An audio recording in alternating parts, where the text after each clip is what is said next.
هلا شباب، النهارده هقدم لكم مباراة أسطورية استثنائية اتلعبت بدقة 91% واتلعبت فيها نقلتين بريليان. بس ده مش المميز.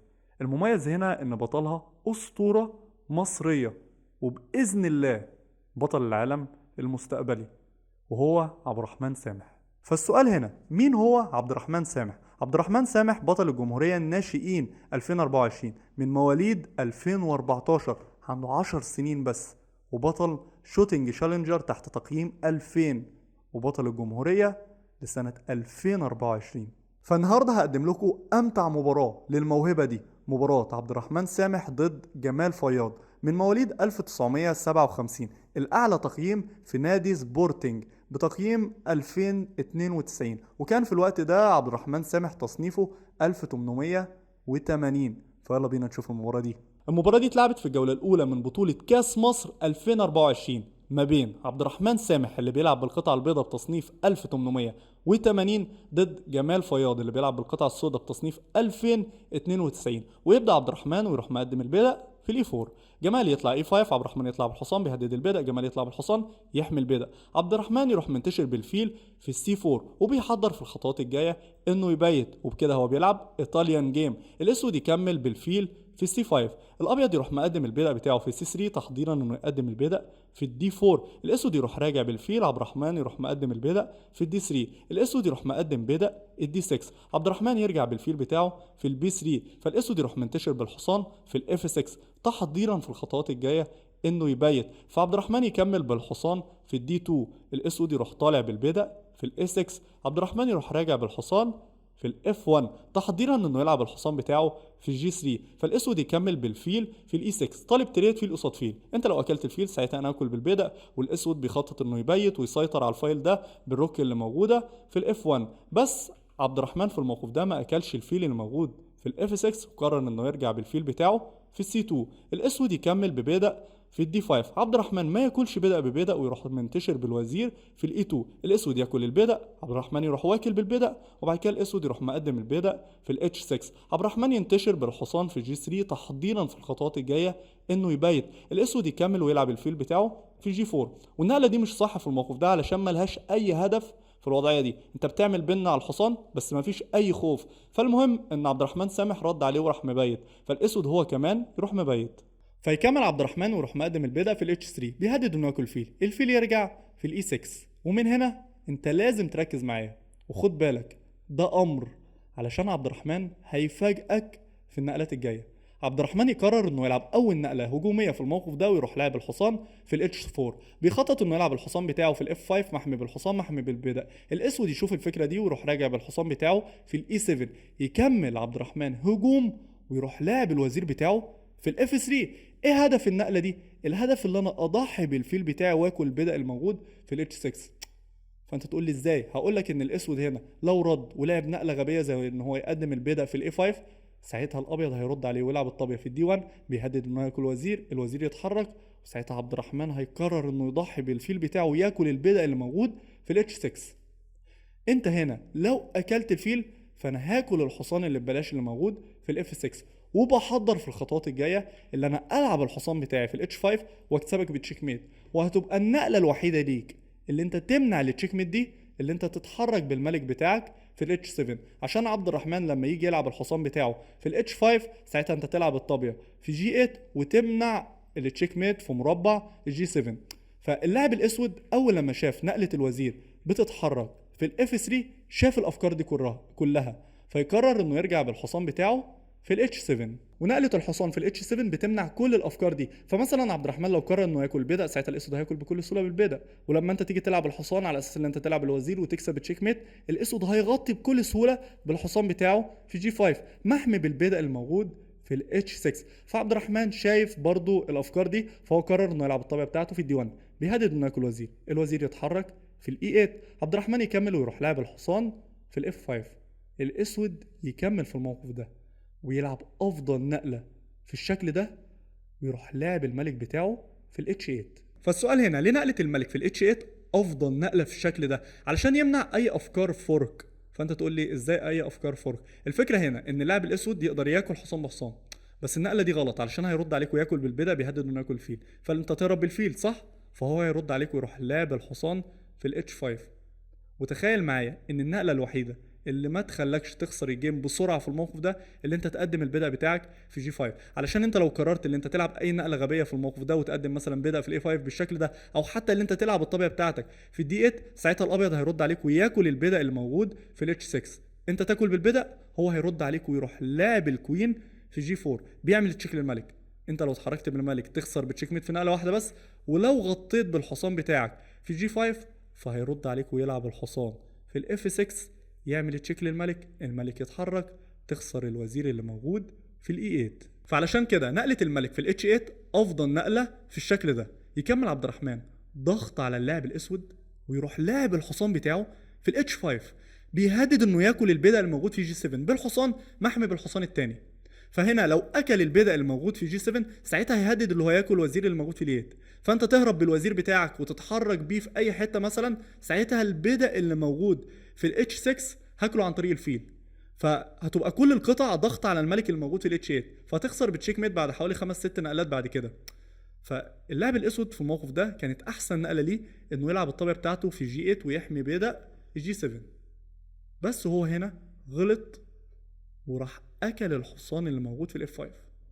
يرد عليه عبد الرحمن ويروح واكل بالبدأ، وبيخطط في الخطوه الجايه انه يقدم البدأ بتاعه في الاف 6.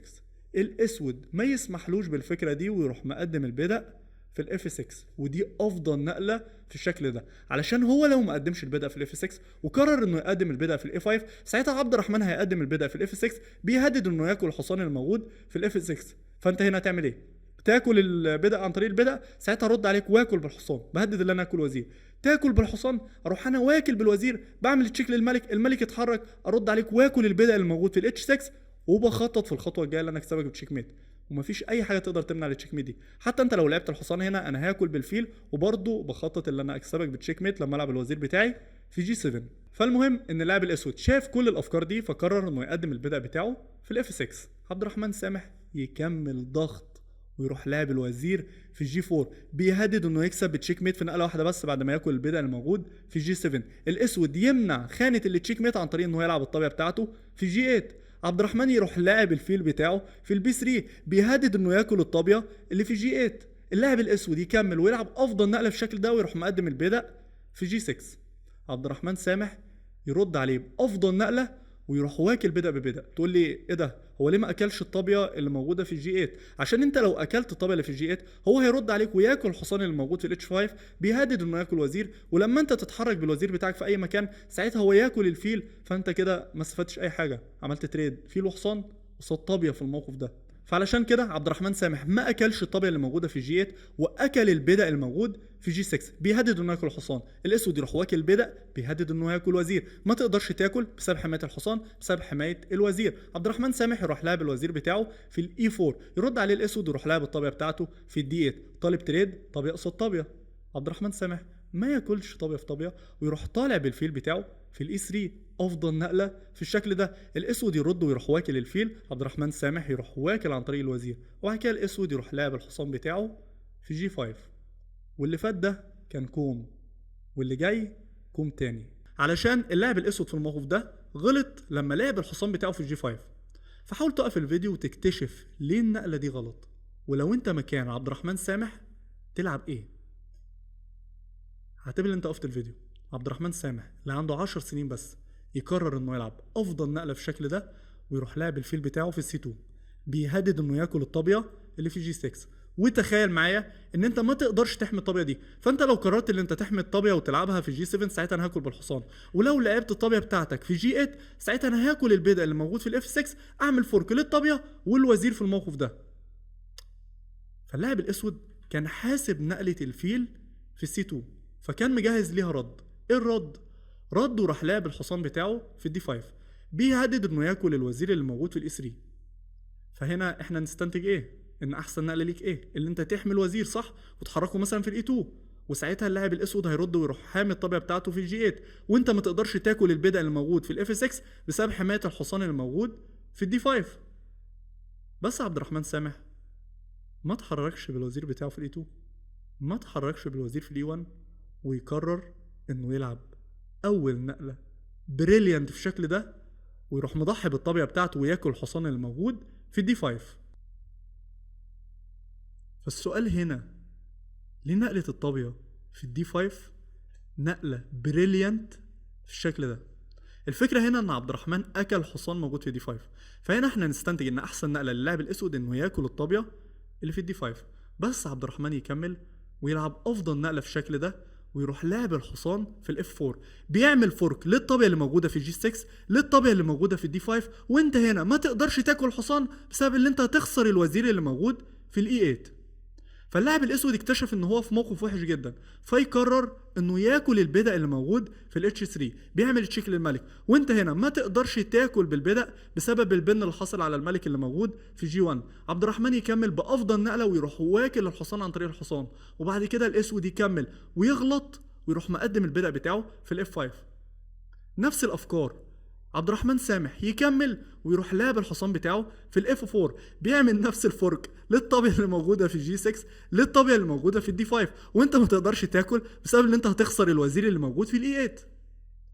فيكمل اللاعب الاسود في الموقف ده ويروح لاعب الوزير بتاعه في سي 6. خلاص هو اكتشف ان هو خسر طابيه من الطابيتين. عبد الرحمن سامح يروح واكل الطابيه اللي في جي 6، بيعمل شكل الملك، الاسود يروح واكل بالوزير، بعد كده عبد الرحمن يروح لاعب الفيل بتاعه في البي 3، بيهدد انه ياكل الطابيه، الاسود ما يتحركش بالطابيه بتاعته ويروح مقدم البدأ في الاف 4، بيهدد انه ياكل الوزير، الوزير يروح متحرك في الاي 2، الاسود يحمي الطابيه ويروح محركها في الدي 7، عبد الرحمن يلعب الطابيه في الدي 1، بيهدد انه ياكل الطابيه اللي في الدي 7، ولو انت اكلت انا هاكل بالوزير او حتى اكل بالفيل الموجود في البي 3.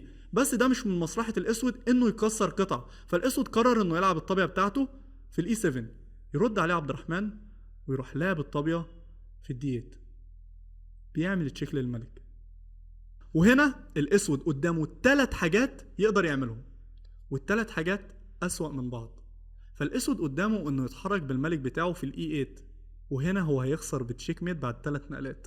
اول نقله اللي انا اكل البدأ اللي موجود في الاي 5، بعمل تشيك للملك، الملك ما يقدرش يتحرك هنا بسبب الفيل، فاحسن نقله ليه اللي هو يتحرك في الاتش 7، ساعتها هرد عليك والعب الطابيه في الدي 7، بعمل تشيك للملك، هتغطي عن طريق الطابيه اروح واكل الطابيه، هتغطي عن طريق الوزير اروح واكل الوزير واكسبك بتشيك ميت.